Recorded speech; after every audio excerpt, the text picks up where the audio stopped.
The child said my real mother is in the well. 20 years later they dug it up and Mrs. Laura was tidying up the living room while Mr. Vincent sat reading the newspaper, black-framed glasses perched firmly on his nose.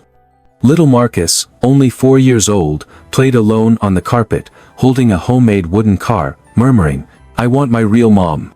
My real mom is down the well." Laura paused, turning her head to look at him. "What did you just say, Marcus?" The boy didn't answer immediately. His eyes stared toward the window, as if drawn into the void outside. "You said your real mom is down the well," Marcus repeated, more clearly this time. "I remember now. She was wearing a blue dress. She fell." Vincent burst out laughing. "Kids.